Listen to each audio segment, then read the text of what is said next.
Hey guys, welcome to the second section of our training. We are here now to move a step ahead and look into the motivation of our employees.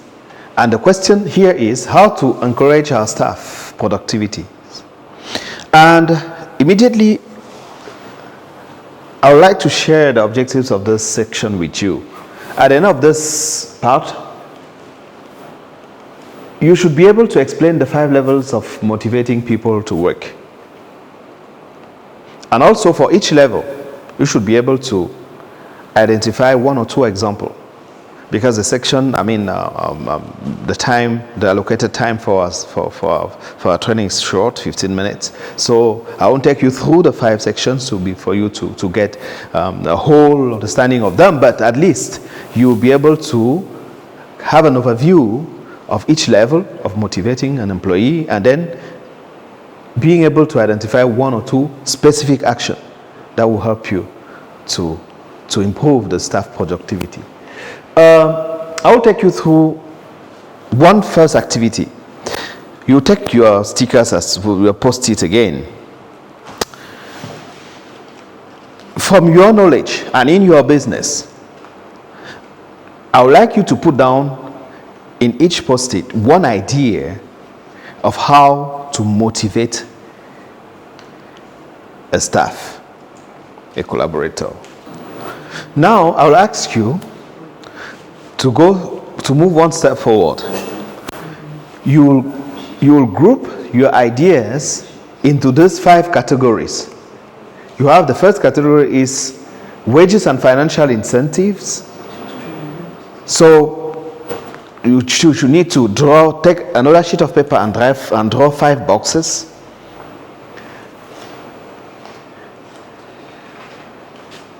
And draw 5 boxes. The first box down, 1 person can do that per group, for the whole group. Is wages and financial incentives. So into your ideas that you put down, you put everything that has to do with wages and financial incentives into the first group. And the second one would job security and workplace safety. The third one should be teams and teamwork. The fourth should be and rewards. And the 5th should be training and development. You have 5 minutes for that. Okay. We'll start with Wakanda. Wakanda. We'll start with the wages and financial incentives. Yes. We have salary increments, of incentives, of bonuses, and compensations, and then we have gifts. Okay. We go to job security. Okay. We have promotions. We have company culture. We have leaves and rest. Okay. We go to teamwork. We have kudos and congratulations. We have recognition and then verbal appreciation. Okay. Certification, and we have mentoring. Okay. Okay. Can we give a hand? Okay. That's good. Okay. I'll pass the hand here. What's the group called again? Zuma group. Okay. The wages and financial incentives, we have salary increases, bonuses, promotions, vacation time. So for the job security, train people to, job with training. Okay. Great. Okay. Wonderful. Thank you. Can we? You people are not happy for what you produce. I thought you. Good. I have some couple of questions. You just did a great work because, Maslow designed this hierarchy of needs, which is very powerful in terms of motivation. So what you just did now is that we just put together more than 20 or 25 tools that can help each and everyone motivate his employees in his business. And I think we'll deep dive into a couple of them just to understand more a little bit. Look at the first level, which is wages and financial incentive. What will happen if you pay an employee too little that he cannot even afford to sustain his monthly expenditure? First, he will steal from you. What else? He can go anytime from now. Okay, so for sure that he will not be motivated. He will not be motivated. And so here, there's something that we need to keep in mind. I will change the slide. Just as I say, a regular fair wage, that is not less than the minimum wage. I mean, the wage, the basic at least should be fair enough for the employee to be able to sustain. Maternity leave with pay, sick leave and with pay, and holidays pay, and so on. About the incentive, you talk about bonuses, life insurance, matching, contribution to the second thing is, when we talk about job safety and security, health and safety, you see, it's something that, with the example that you gave, it came out very clearly that everybody wants to feel secure in with his job. Everybody wants to play safe. So it has to do with safety at workplace, as you said it, and also how secure is my job.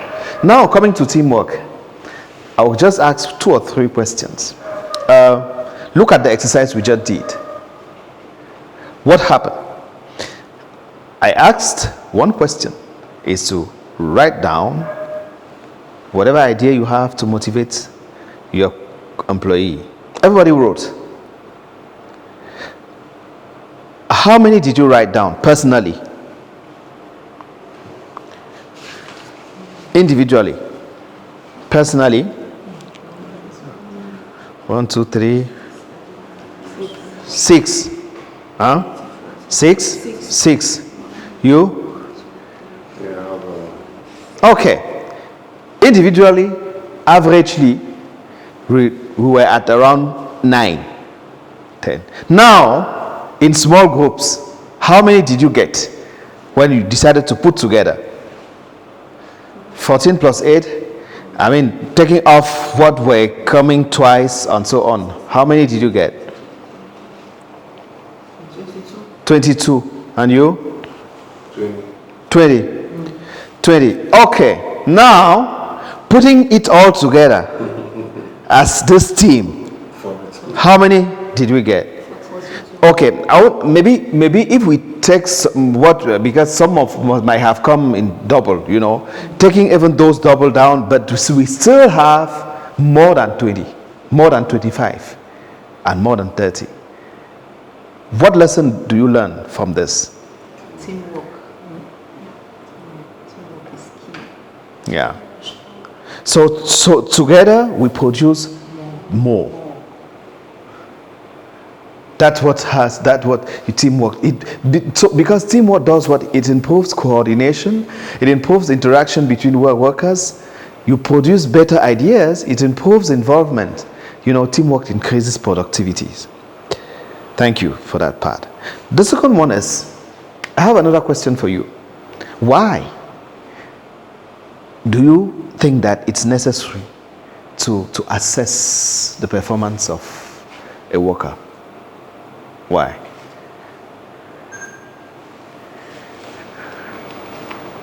Why? Why do you think that it's important to assess, a worker's performance?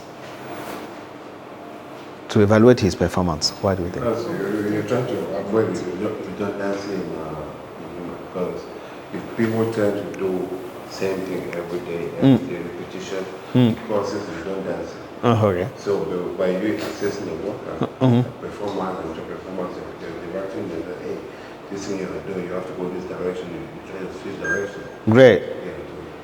Okay, thank you. So it helps, if I understand exactly what you mean, it helps to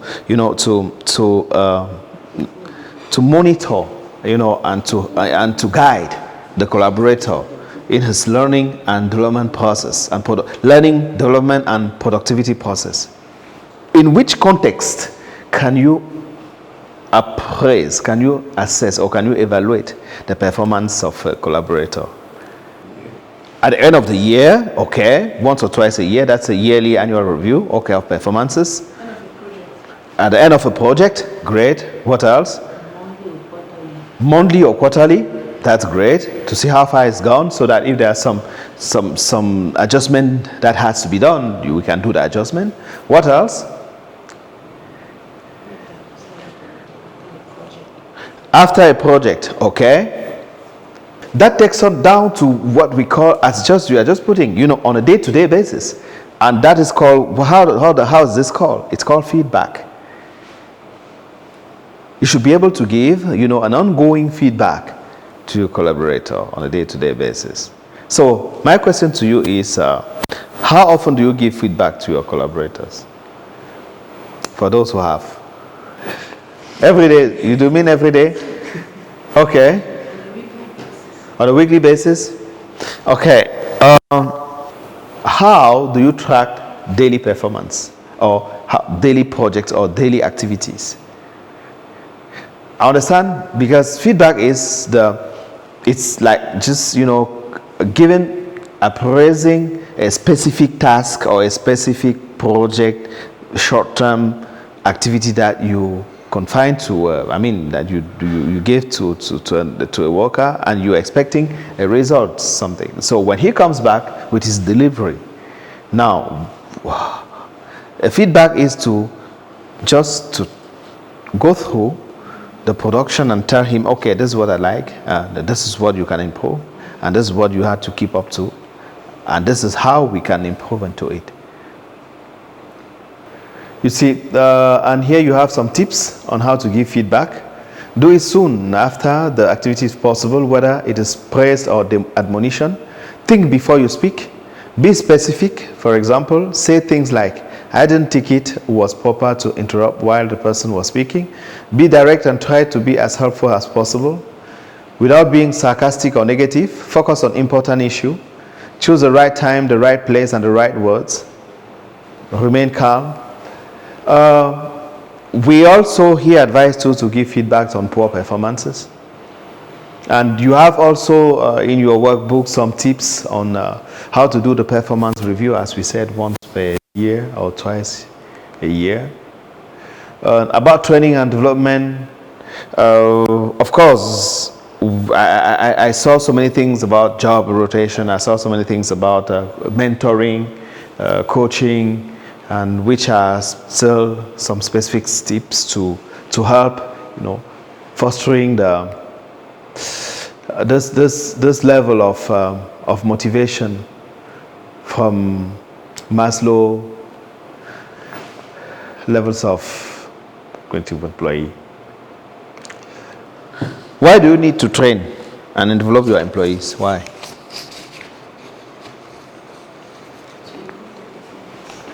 Why do you need to train and develop your employees? Increase their performance. Okay. Improve their skills and to motivate them. Improve their skills and to motivate them. What else?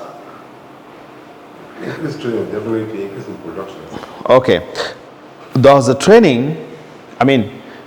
employee development has to do only with productivity and performance, and specific or performance link on production? Okay. So at the last stage, we have the training and development. Here, we are talking about some training for employees to improve their skills and their performance, their competencies, and one of the tools that you can use in it. We talked about mentoring, effective mentoring. There are also effective coaching, performance coaching, when it comes to that point, and skills development as well. It can be through,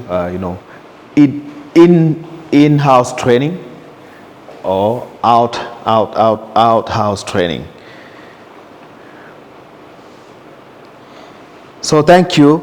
At this level, we had to explore the tips to motivate employees. And I think from your ideas, you came out with 5 specific level of motivation, inspired from Maslow's level of hierarchy of needs. And the first one is wages and incentives. And the second one was about the job security and safety at workplace. The third one is about teams and teamwork. The fourth has to do with performance appraisals and rewards. And the fifth is training and development. And I strongly believe that based on the ever first exercise, you can pull out at least 2 or 3 examples per level to apply in your own business. Thank you.